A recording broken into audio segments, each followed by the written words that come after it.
মাছগুলোকে পরিষ্কার করে ধুয়ে নিয়েছি। মাছগুলোকে সেদ্ধ করে দেব কিছুটা নুন দিয়ে।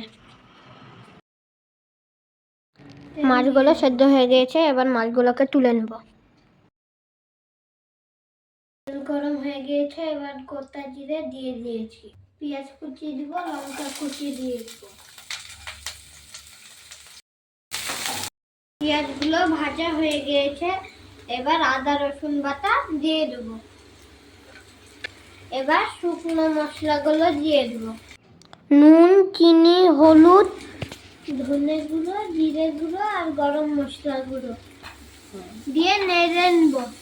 মশলা থেকে তেল ছেড়ে গিয়েছে, এবার যে মাছগুলো ছাড়ানো ছিল ওইগুলো দিয়ে দেবো। এই মাছগুলো ছাড়িয়ে রেখেছি।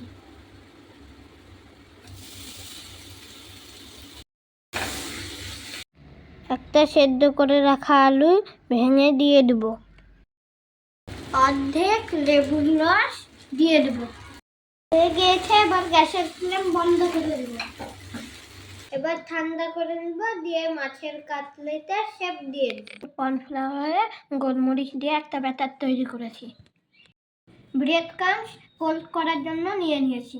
এবার কাটলেটের শেপ দিয়ে দেব। আপনাদের যেমন মন চায় তেমন শেপ দেবেন।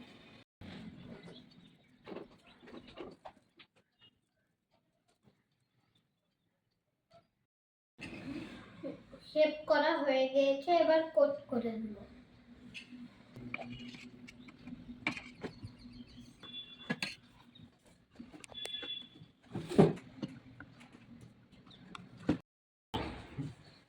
কাটলেটগুলো সব কোট করা হয়ে গিয়েছে, এবার 10 মিনিটের জন্য ফ্রিজে রেখে দেব। তেল দিয়ে দেব।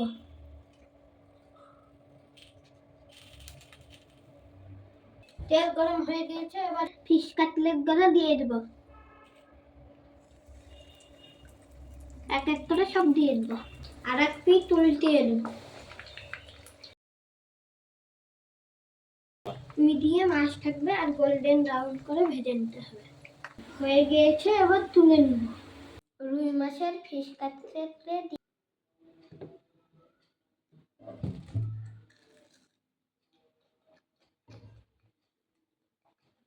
দারুণ খেতে। আসসালামু আলাইকুম। লাইক, কমেন্ট, শেয়ার করে আমাদের পাশে থাকবে।